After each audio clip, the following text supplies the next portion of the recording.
Well, good evening, everybody. Thank you so much for being here at Epiphany Lutheran Church and School. Matt Schleicher is my name, and I've been blessed to be in education a long time. This is my 25th year, but my first year here at Epiphany, and really thrilled to be here. Little disclaimer before I talk about the other man on the screen. I am not an expert in this. I don't think anybody in this room could probably claim to be an expert in this new voucher program, parent choice dollars in the state of Texas. I don't think anybody could probably consider themselves an expert yet. So therefore, we're in it together. We're learning.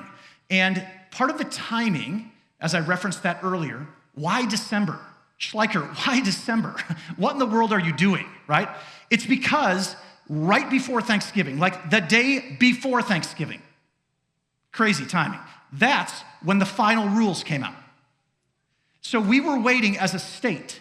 The state of Texas was waiting for the final rules so that we could have a meeting like this that would be very helpful, as opposed to, well, it might be this, but it's not finalized yet, if that makes sense.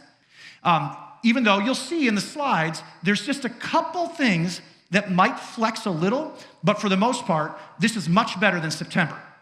So remember, legislation, it was passed way back there in May, all right? But then there was a time of massaging the legislation.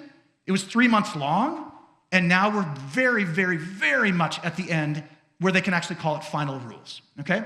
The other man on the screen, Dr. Bill Hinz. Bill, would you stand for a second? Dr. Bill Hinz is here. He lives in Austin, and he is such a servant, and I'm gonna just kind of make him blush for a little bit here, just so you know. Bill and I have known each other all 20 years that I've been blessed to serve in Lutheran schools in Texas. So we've known each other a long time. But he predates me by a whole lot, not just in years, but in experience when it comes to Texas schools and Texas Lutheran schools. So you can see here, he is, and you can see his title, the Director of School Ministry here in the state of Texas for all Lutheran schools of the Lutheran Church Missouri Synod. And that's 122, correct me if I'm wrong, 122 schools and early childhood centers, servicing about 17,000 students in our state, and he oversees all of it. He's the boss. But Bill and I work really closely together in accreditation for Lutheran schools in the state of Texas. I'm actually also involved at the national level, as is he, because he's the education executive when it comes to all Lutheran schools in this state. So he's heavily involved in accreditation, even more so. Kind of the buck stops on his desk, even though there's a bunch of us that are commissioners that help Lutheran schools with the process of accreditation. So it kind of rests on us temporarily, but ultimately the buck would stop here. Since 1997, he has been the director of schools in Texas. He's also been a board member on TEFA. We'll talk about that a little bit. And so that's kind of one of the main governing bodies that's kind of helping to bring forth this voucher program. He's also a board member since 97 of the TPSA. And so that's the Texas Private School Association. That's not just Lutheran schools anymore, but that's working with some Catholic schools and some others. And so heavily involved. He also had to go before and testify when it came to the possibility of passing this piece of legislation. And so we are blessed, richly blessed, to have Bill here to help answer questions as needed, to be a resource, not only tonight, but moving forward as well. Let's give Dr. Bill Hinz a round of applause, if you would. So. I want to just thank all of you that came tonight, because we have one thing in common. We all want our children, our grandchildren, our nieces and nephews to have a great education. And this is one opportunity for you to explore. As Kelly Hancock, the comptroller, says, we don't want the choices of parents to be limited to where their zip code is.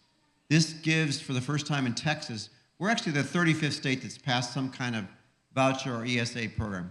This gives Texas families the first time ever to have a chance to say, I want to go to this school, and there's state funding out of a general fund, out of the education fund, out of the general fund that assists our parents through that. So we feel very blessed, and for the 26-27 school year, they're estimating about 70,000 students will be able to access private schools. So we're looking forward to that opportunity. Thank you for being here. Thank you for caring for your kids.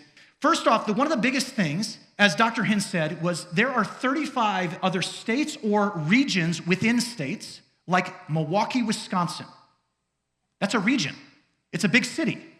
It's a well-populated city. But Wisconsin as a whole doesn't have the program, voucher program.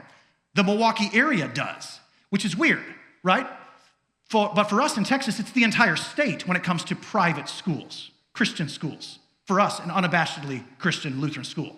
So with that, 35 other groups have gone before and kind of blazed a trail that Texas is now trying to emulate and follow. Specifically, Florida. Texas was looking very closely at Florida's process. They've had vouchers for close to 20 years. So they've worked out some kinks that now Texas has followed to try to say, oh, rather than reinventing the complete wheel, let's learn some things and make sure we can piggyback.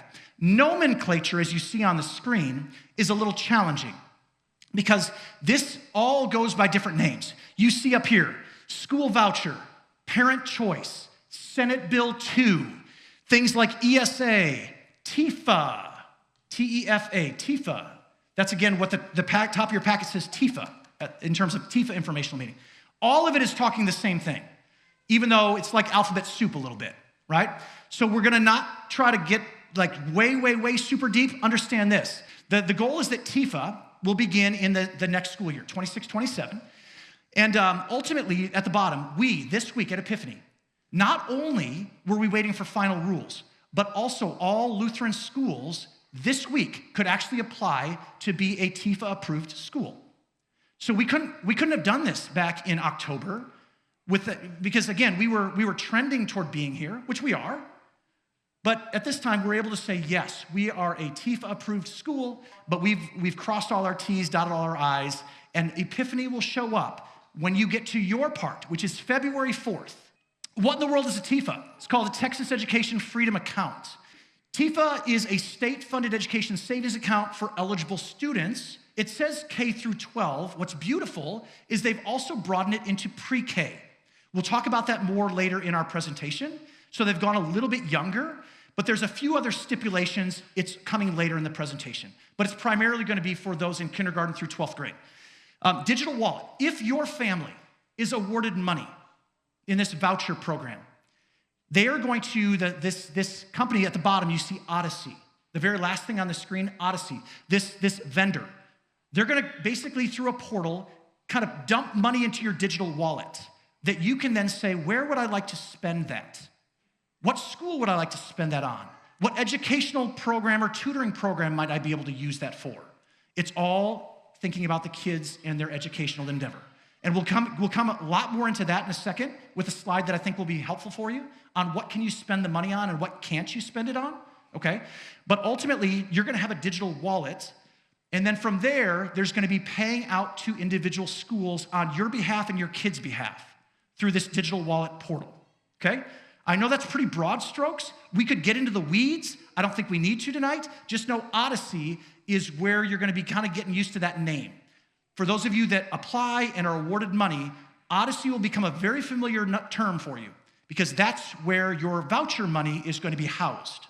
They're not going to come and dump it in your bank account like what you might dub as a normal bank account so you can make like interest on it or you can invest it in your own stock market. They won't do it.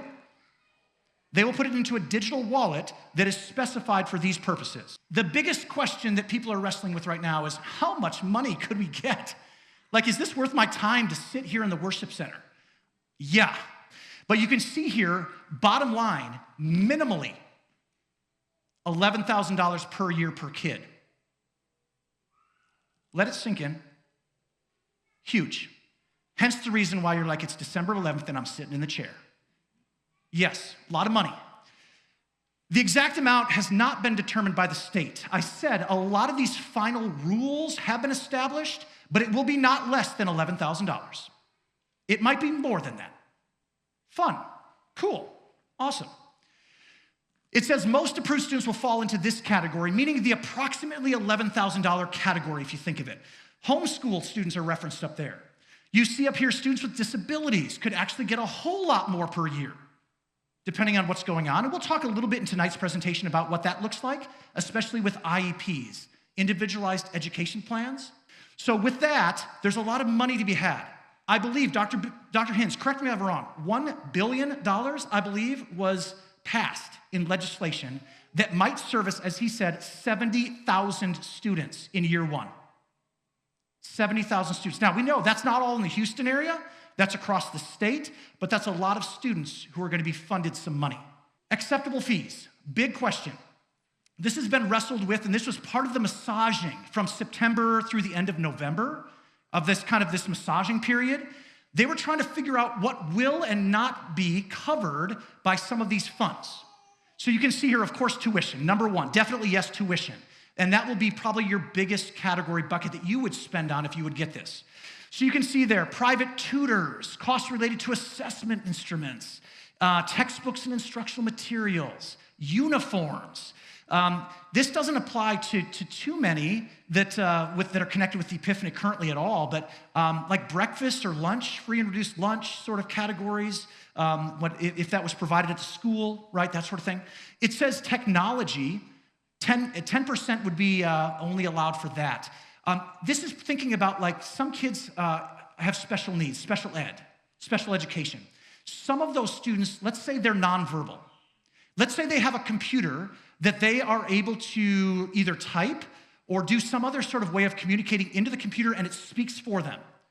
That's extremely expensive technology. It costs a whole lot of money. So therefore, they put a cap on technology at 10%, and that sort of thing. That doesn't apply to many Epiphany families, but I just want you to know, why in the world would they cap that? 10,000, or 10%. Why are they doing that? It's for some of those. There's still decisions to be made a little bit on, could some of this funding down here, not confirmed, be spent for sports fees or activity fees or even field trips and things like that, or trips to Washington, D.C. if you're an 8th grader and you go to Washington, D.C., here at Epiphany, our 8th graders are going. So that's an expensive trip. It's educational because you're going to see a lot of the history of our capital and all of that, right? Or where government happens in our country. So is that an educational thing or not? Jury is still out on those. Who is eligible and what are these categories? So you can see here, any Texas K-12 student, they have to be a citizen, all right? And they have to be a resident of the state. The second bullet point, however, TEFA has limited funding each year. By limiting, to me, it blows my mind. $1 billion doesn't sound very limiting. But right now, it's going to run out. It will service, as we've already said, approximately 70,000, but it doesn't mean that it's going to service necessarily a whole lot more than 70,000. They will run out. The funds will run out at some point. Therefore, that's when it says that it's limited. The state will place applicants into 4 categories and award seats in that, basically that pecking order, that priority order. Last bullet point in yellow. Once a child is accepted into any category, this will rock your world if you didn't know this until tonight. Once a child is accepted into any category, siblings will also receive funding through 12th grade. Each year, any unused funds will roll over to the next academic year. Okay, here we go. Let's say your kid is going into 3rd grade next year. They're a current 2nd grader at Epiphany. Love it. Love it. They're a 2nd grader right now. And all of a sudden, your family, and let's say you have 3 kids, and your family has, let's say for whatever reason, that 2nd grader, current 2nd grader going into 3rd, qualifies and gets funded with this thing. Your other 2 kids do as well, all the way through 12th grade. Oh, wow. $11,000 per year, per kid? Yep. And you can get funded for a long time coming. There's a lot of things that we don't know. However, when you take something on of this magnitude in a state called Texas, it's not just designed for a 1-year program. The goal is to have this for perpetuity, right? Hence, that 3rd grader will become a 12th grader, but hopefully that they're gonna get funded 3rd, 4th, 5th, 6th, 7th, 8th, 9th, 10th, and you took care of it in February, soon. Wow, based on your 2024 tax return. There's a lot of money to be had, and it's really important for people to try to get in at the ground level, hence the reason why we're here. And we're doing something like this. Let's say you have multiple children. One of your children has a qualified disability. They have an IEP. And they qualify in, I'll call it bucket 1 or category 1. Excellent. But your other 2 kids, let's say, if you have 3 kids, your other 2 kids don't have IEPs. But if that first kid gets funded, as it says, everybody gets funded in your family, all the way through 12th. Again, this rolling over funds. You are not required to spend, let's say it's $11,000. You're not required to spend $11,000 if you get funded. You could spend, it's up to you, half of that and bank the other, because you might have a 7th grader. And you're thinking, okay, Epiphany charges a certain amount of tuition, but I'm already looking at a private high school a couple years out, and that high school charges a whole lot more tuition than Epiphany or some other school. Can I bank some of that? Yes. Yes, you can, in your digital wallet, and use it for the future. So here are the categories. These are the pecking order items, the priorities that they're looking at. Category 1, your child is category 1 if they need both of these, both have to have both, has a qualifying disability, and your household income is at or below 500% of the federal poverty level, also known as federal poverty guidelines, FPL, FBG. Household of 4, mom, dad, and 2 kids. 500% of the FPL is $160,750 adjusted gross income on your 2024 federal tax return. Category 2, your child is category 2 if your household income is at or below 200% of the FPL, which is $64,300, also on the last sheet. So all of a sudden, those that are on a little bit different spectrum of their wealth, right? They're going to be funded second after some of those that have some of these identified disabilities, okay? So those that, again, adjusted gross income make less than $64,000 annually for the household. Again, these numbers are family of 4. We'll get a chart in just a second that's going to show you if I have a bigger family, a smaller family than a family of 4, you'll be able to see it all. And it will be coming to you, as I said, in PowerPoint. Category 3, child is category 3 if your household income, you see there has to be both of these. Above 200%, but not to exceed 500%, so you're in this middle range of earning, and your child didn't qualify in category 1. Last but not least, category 4. It says here, child is category 4 if they do not fall into any of the previous 3 categories, and it doesn't matter how much you make. If the money still remains at category 4, your kids still might be funded potentially. We have no clue when the money will run out. There's pretty strong speculation that it won't make it to category 4. Priority will be given at category 4 if there is a family coming from the public sector coming to join us at Epiphany. The beautiful thing about all of this is we, the school at Epiphany, continue to stay in the driver's seat on admissions. We can continue to create and preserve the culture that is here. We are not forced to accept any student, even if they come waving their voucher dollars, their digital wallet, and say, take me, take me, take me. We'll still go through our normal process and make sure that it's going to be a good fit for our school and our culture and our Epiphany family. That's a beautiful thing. And we also do not, even though these are state funding, this is state funds now, we do not have to check at the door the fact that we are an unabashedly Christian school, praise God.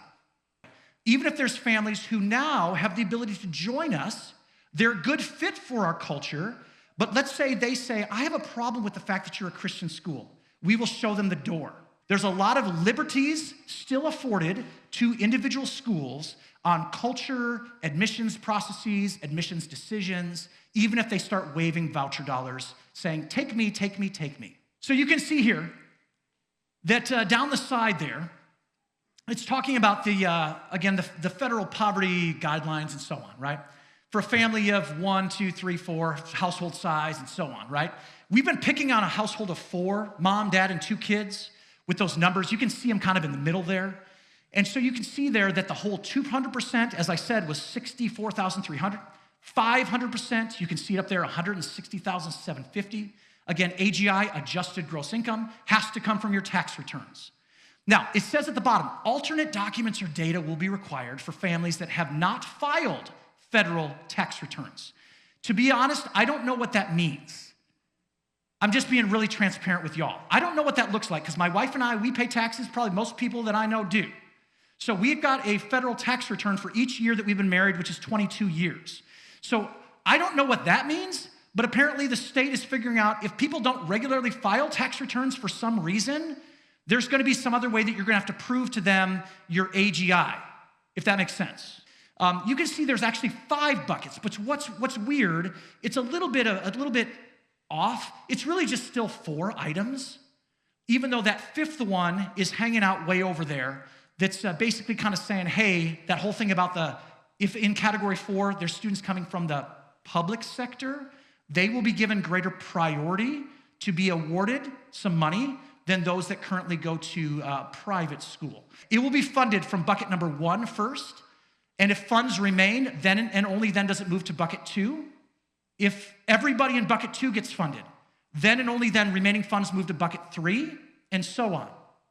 When the funds run out, and they anticipate, oh my goodness, the well is almost dry, $1 billion has almost been spent, what they will do is whatever category that is, let's say it's category 3, for just discussion's sake, they realize they're gonna run out of money in category 3, or priority 3, bucket 3 on the screen. What they will do is, in essence, basically kind of get this lottery going for everybody that has qualified in bucket 3. Everybody. And they will then, in a lottery fashion, award until the money is gone. Any families that do not get awarded will go into a wait list. And if that's the case, and let's say there's a second year of this whole process, this voucher program, a second year, the wait-listed families will not have to fill out all the application, every bit of it again. They'd have to upload their 2025 tax return. Okay, that's fine. But they don't have to go through the whole process. They are kind of already a little bit further down the path. We might have some students, and we do have some students, if you look at this list, that can qualify for services. This doesn't mean that they're special ed. They might just have some learning differences, and they might have an IEP, an individualized education program, and they went through a full individualized evaluation, an FIE, that's also referenced in the paper. And they might, for instance, have speech disability. Maybe they have dyslexia. Maybe they have emotional disturbance. Maybe they did at some point in their life have traumatic brain injury. Maybe to a lesser extent, but it's still qualified in a medical diagnosis at that level. So with that being said, as much as we don't have a full-blown special ed program, we might have, and to be honest, we have a handful of students who would show up and do show up on this list. And so those, again, when it talks about category 1, they're talking about families who are going to be able to qualify with these sorts of disabilities, and proving that this is going on. And you can see here that if, let's say, you have some concerns about your son, your daughter, your grandson, your granddaughter, your niece, your nephew, and you're thinking, man, they seem to really struggle with learning. Or a teacher has come and approached you at a parent-teacher conference and said, I'm not sure what to make of this, but your son, your daughter, your grandson, your granddaughter, they might be lagging behind a little bit. It might be worth getting them tested. That's this sort of stuff, okay? So when it talks about families may request evaluations from either the district, public school district that you live in, that the child lives in, or from the district where the private school is located, called Sci-Fair, right? Where Epiphany is, right here. And so either one of those districts could be requested from the family, generally starts it, and then the school, if your kids go to Epiphany, we support you on that whole endeavor. We have to fill out a bunch of paperwork too. We're gonna support you in implementing if there is some sort of diagnosis, and if there is some sort of IEP with a plan to help your son, your daughter, your grandson, your granddaughter, we would help to implement that to the best of our ability, giving our structure. Some people right away say, my son or daughter received an IEP 4 years ago. They have since been able to grow tremendously. They don't use any of the accommodations called for in the IEP today. They've been able to cope, they've been able to learn, they've been able to grow. They don't use anything from an IEP today, but they had one 4 years ago. Your son or daughter or grandson or granddaughter could qualify at category 1. Out-of-state IEPs are acceptable if you received an IEP in New Jersey because you used to live there. You relocated to Texas, and it went through a legit process through the educational arm of New Jersey. Excellent. It sounds like those are going to be honored as well. For a while there, pre-K was not even in the discussion, by the way. But it's there today. Pre-K. 3 and 4-year-olds. TEFA includes support for eligible pre-K children. What's very interesting is it's going to be challenging for, I think, a lot of schools who currently go to, I'll call it Lutheran school pre-Ks, like Epiphany, to kind of qualify with some of their stipulations. Look at here. So educationally disadvantaged, like free and reduced lunch eligible, homeless people, English language learners, military connected, those students in foster care, children of Star of Texas Award recipients, children of certain public school teachers. So if that applies to you, or something up there is like ding, ding, ding, ding, ding, that applies to me. Military connected, ding, ding, ding, ding, ding. We will walk with you individually to kind of learn what that could look like. But this is not going to be, I can tell you this, going to be a huge thing for Epiphany as it currently stands. Families and student applications. I've already mentioned this verbally, open up February 4th. You can see here in the brackets, Epiphany Lutheran School, we're going to host 2 nights in February where we're going to invite people to come in. And if you want to bring your own laptop, cool. If you want to use some sort of a laptop from the school, cool. And we're going to have a little application completion party. Because it's sometimes better when you're like, this is so new, and I'm kind of freaked out by all this. I just want to kind of do this with some other people. We will have a couple nights that we can offer. We haven't identified what those dates are yet, but know that there's going to be 2 in the month of February. First deposits into digital wallets will go in July 1st. They will also then put additional money in October 1st and additional money in April 1st. Random months? Yes, but that's how they do it. So what in the world should you be doing? Number 1, you're doing a hugely awesome thing by being here tonight. Thank you. Gather your documents. I already said that citizenship and residency are huge. So you're going to have to get your ducks in a row, your documents. Second bullet point, if your child has a disability, or going back to my example, had an IEP from 4 years ago, even though you haven't dusted it off recently and your child does not use those services today, still find it. So locate your IEP and or your full individual evaluation, the FIE. Lastly, bullet point, number 3, watch for the TEFA application portal link. It will not come to you before February 4th. And then we, Epiphany, will share it as soon as the comptroller releases the family login page. Citizenship, you can read it. This will come in the slides. The biggest thing there, and probably what most families will do, is a birth certificate issued in the United States or one of its territories. If you're like, I kind of lost track of my original. I don't know where the one is that has the seal on it. I have 16 photocopies later is what I have. Go get the original or request another original. Do that. Don't go with 16 photocopies. That will not fly. Okay? So you need to get the original stuff if you don't already have it. You have to prove that your child is currently a resident of this state called Texas, as established by one of the following documents specified under a certain part of the education code. So utility bill, lease or mortgage statement, driver's license, state identification card, voter registration. You can read it. So this is now for the parent. The guardian has to prove that on behalf of their son or daughter, that sort of thing. Dr. Bill Hinz, I'm going to invite you to come forward if you would. What questions do you have? If so, raise your hand so we can actually get a microphone to you. Do you know more about the application process? Is that an annual application process? And do you know if once you're approved for an amount, do you get that same amount each year, or could that change? Yeah, so I think you heard her question. The application process that we're talking about is going to start February 4th for this first year. It's my understanding, and this is where Dr. Hinz can correct me if I'm wrong, but I think once you are qualified, once an award is given, you don't have to qualify for subsequent years. You won't have to fill out additional applications. You won't have to keep submitting your tax return, I don't think, okay? But maybe I'll let the boss speak to that. Once you qualify, once your child qualifies, you do not have to go back and apply again. There'll be some type of procedure that Odyssey will have where you'll basically say you want to stay in the program. And that's through 12th grade, which is kind of nice. It will go up each year because it's strategically tied to 85% of the average pupil expenditure for public school students.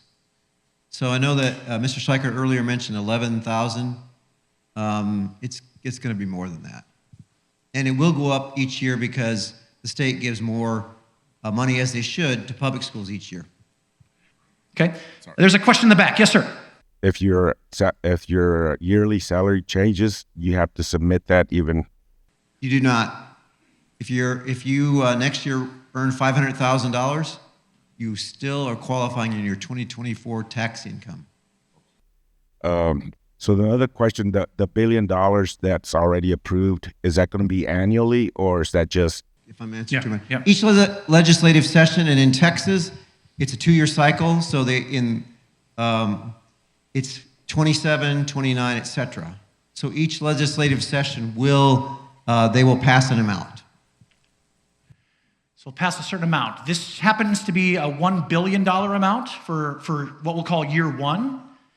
But with subsequent legislative sessions, it may not be $1 billion, right? But at the same time, this is hopefully standing the test of time for the foreseeable future. 2 questions. First, so this is the average gross or adjusted gross income is based on 2024.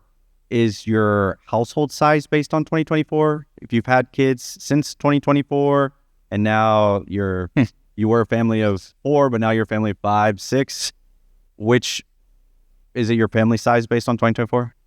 Your household size is based on what you currently have. Yep. Okay, Mm-hmm. so it's just grown since then. So if you got twins that are coming in, that'll be great. You'll add to your family size. Second question is, you mentioned that Epiphany is going to make sure that the school ensures its Christian identity. Absolutely. But you have a bunch of people that have money now that are just like, I don't want my kid to be in public school. I don't care where else. I don't want them to be in public school. What's going to be the application process that's going to make sure that it doesn't become just a not public school? Yes. Also private. Very fair question. I'm glad that you asked it. Thankfully, and I'm learning what these steps are. And so thankfully, there already is a process, an admissions process. Many of you in the room have walked through that from the parent side or grandparent side on when your son, your daughter, your grandson, your granddaughter entered into Epiphany. So you've gone through some sort of process.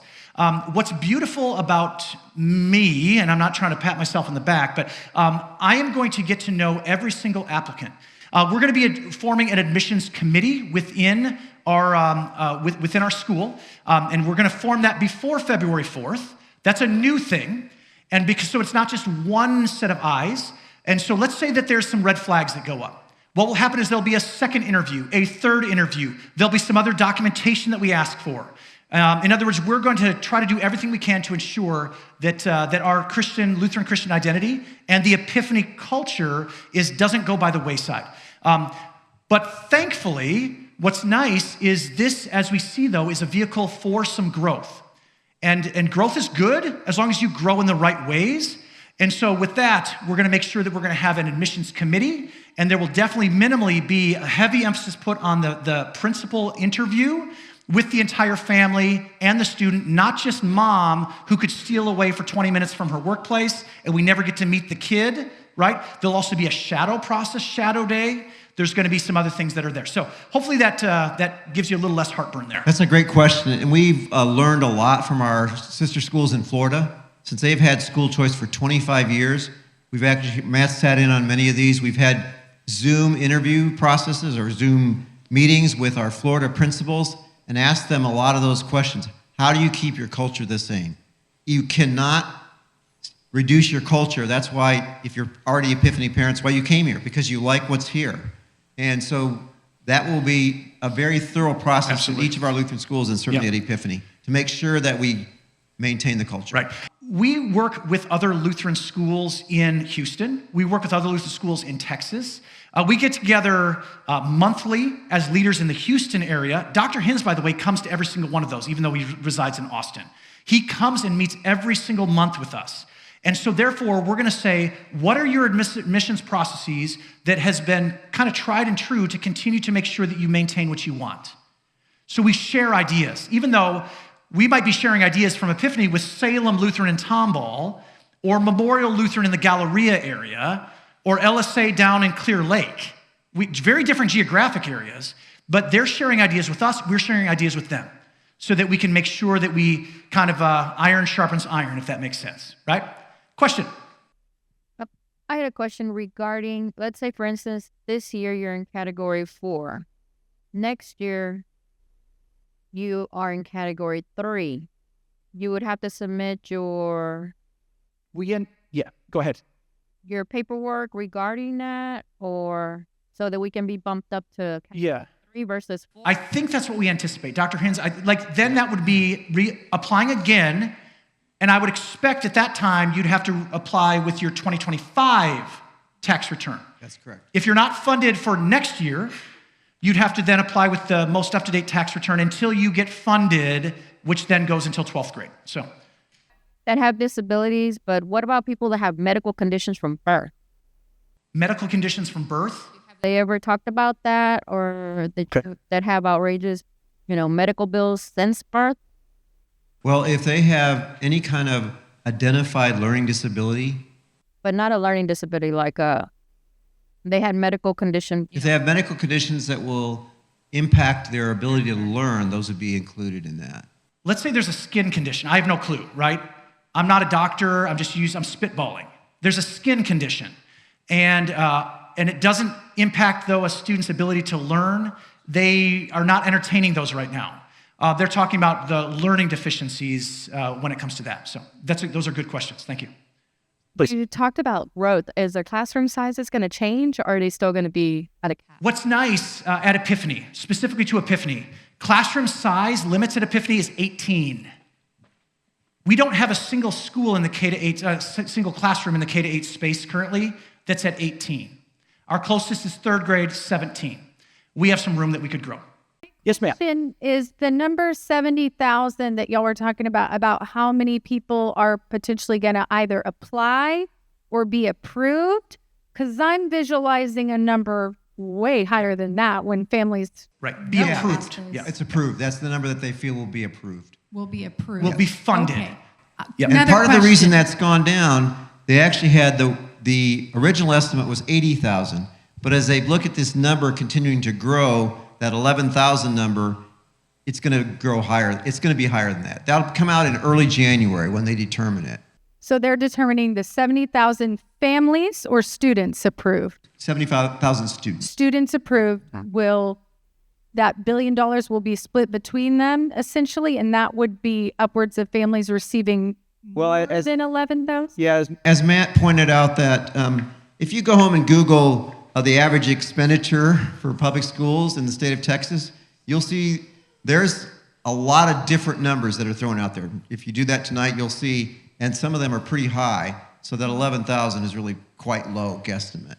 But in terms of, Matt had the slide up there with like homeschoolers get 2,000.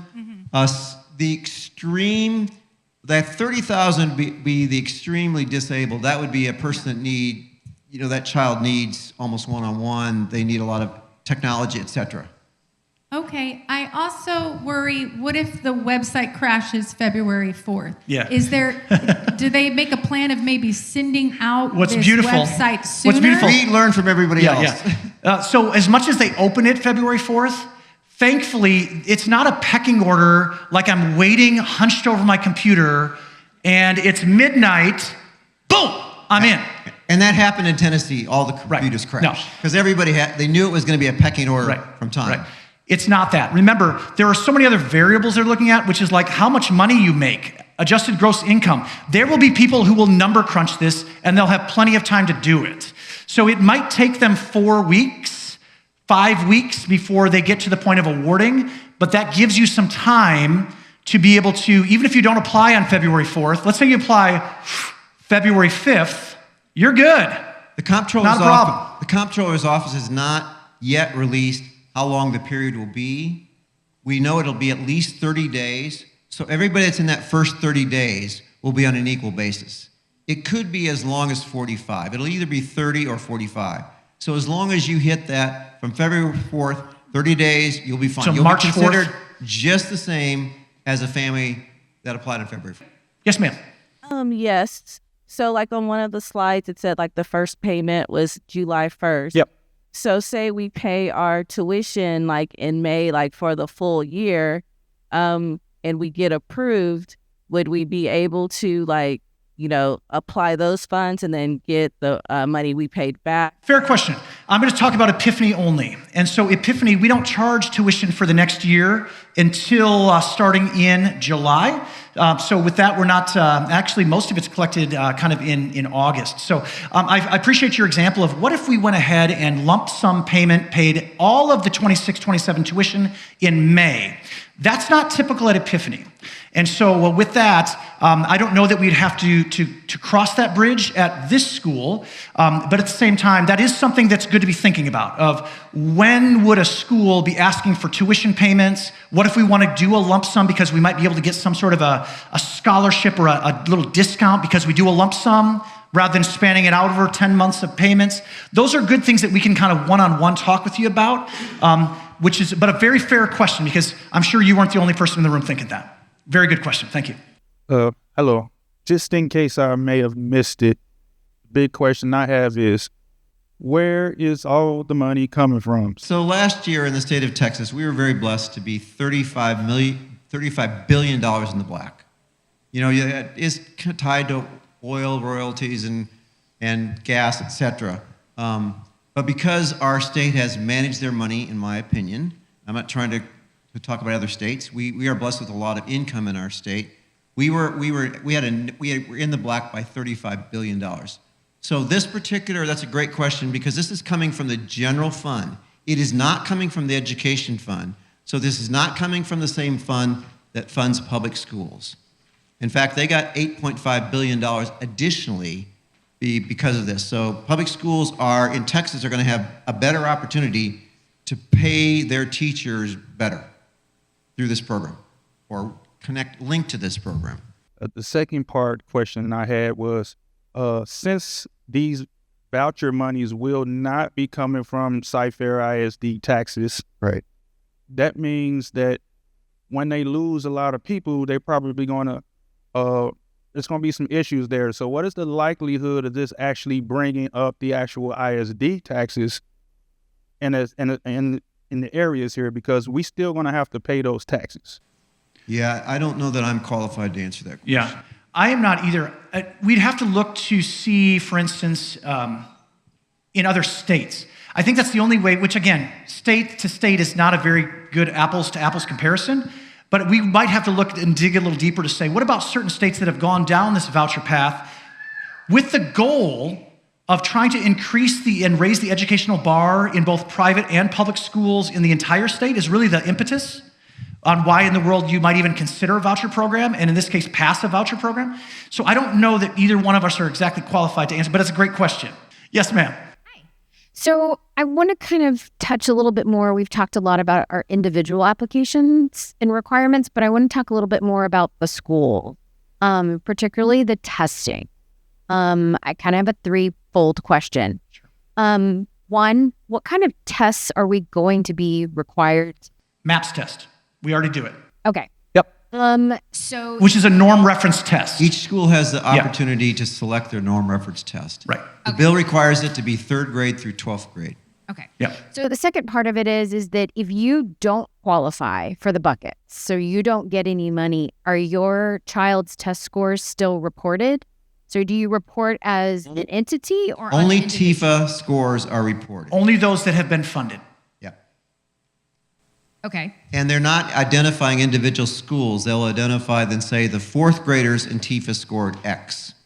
Okay. So it'll never So be it'll linked to never a certain be- individual student or to a school that student went to.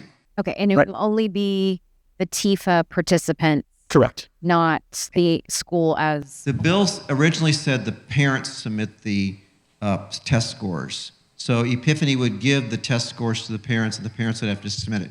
They have since, the comptroller has ruled that the schools can also, because sometimes it's just easier for the schools to make sure because we don't want students to lose out, because if it was left to the parent and the parent failed to submit it, they would be in violation of the program and they would be disqualified at that point. Sure. But if you end up in a category where you're not receiving any money, I worry about privacy. It's why we chose private schools. Yeah. None of those No, kids no, are no. gonna be. We are not carte blanche. Hey, comptroller, here is every single MAPS score in our school. It will be like, okay, who got funded? It was this student, this student, this student, this student, this student. Those are the ones that we send.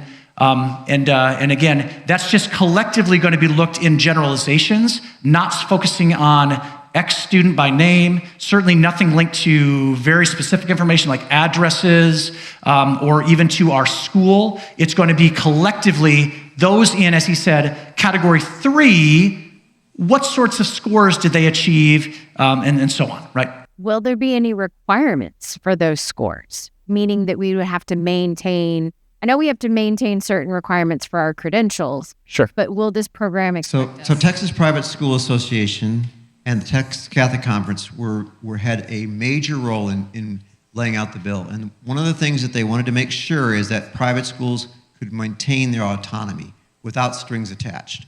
And so that was accomplished. And we did go to school, so to speak, on the 34 other states that preceded us to say what worked well. We talked to a lot of other educators in other states and got that information to make this bill. We are really blessed with this bill, both for the parents. It's easy to use. We've already had a number of our schools have already registered. It took them 6 minutes. There were a lot of things they had to attest to, but it took them 6 minutes. Yep. And we've been told that the parents' portion has on the templates has taken 8 minutes. Now you do have to have your child's birth certificate. You have to have like a driver's license to prove citizenship or to prove residency, and you also have to have your tax returns, adjusted gross income that we talked about. But it's a very smooth, family-friendly process. Have they given any indication of what it's going to look like to get your siblings to be funded as well? Obviously I have one that's not in school right now. You can see him, but his sister could qualify. What would that process look like to get him that funding come time? Have they given any indications on that? No, but we can guesstimate that you're going to have to provide a birth certificate. You'll have to demonstrate that obviously that you've already qualified, and so that'll be a pretty simple procedure. And the other thing is too, you use your 2024 income. So even if your own family income has grown over the years, you add to your number of family members at that point. What if that money is gone? Like there's not money there to fund another kid? Well, that's going to be up to the state of Texas to determine that. We think that it's safe to predict that the 2027 amount will be at least $2 billion because they're going to do it for two different years. Okay. As long as the state of Texas stays well in the black, this program will continue. That in every state that's been funded, to my knowledge of the reports I've read, that money continues to go up. There's heavy demand by parents to say, this is what we want. We want freedom to be able to send our kids to the schools that we choose. Second question, I believe on this slide where you're talking about IEPs, physical disabilities was listing. Was that accurate? My daughter technically does qualify for a 504. I have not gotten it documented. Would that count as a physical disability and put me in category 1? Where do 504s? We've been told that 504s by themselves don't qualify, so you're going to have to get that an IEP designation. Okay. Yeah. There weren't always educators who made the bill. We tried right? to catch as many things as we could through the Catholic Conference of TPSA. But right. Thanks for being here tonight. Thanks for caring about your kids. I believe our children are our greatest national resource, and I'm thankful that you have a concern about getting your child the best possible education. Yep. Let's close in prayer, and then we'll wrap. Good and gracious God, we thank you for this evening, this time to learn and grow, and to have a lot of clarity, even though we acknowledge there's a few things that still are out there that we don't know with exact certainty, but for the most part, there is some clarity. We thank you that the state of Texas, the state that we live in, does and has for a while and currently is operating in the black, to the point where even a piece of legislation that can really bless a lot of students, maybe about 70,000 students, even in year one, that's even a possibility. And we just thank you that we're in a state like that. We pray, Lord, that individually, each of us would be able to continue to manage our finances well, that we'd be able to use the resources you've given to us to your glory, and more so than anything else, Lord. We pray that you would be with the students that are represented by the parents, the grandparents, the aunts and uncles that sit in this room here tonight. Lord, you know who those kids are. You know what makes them tick. You know their nuances. You know how they are wired because you created them. Help them, Lord, to continue to grow in every sense of that word, certainly academically, but more so even spiritually in their walk with you. Guide us, keep us safe as we go on our homeward journey. Be with us during this Advent season in the church year as we look ahead to the manger and celebrating the birth of Jesus in a couple of weeks. We ask this in Jesus' name. Amen.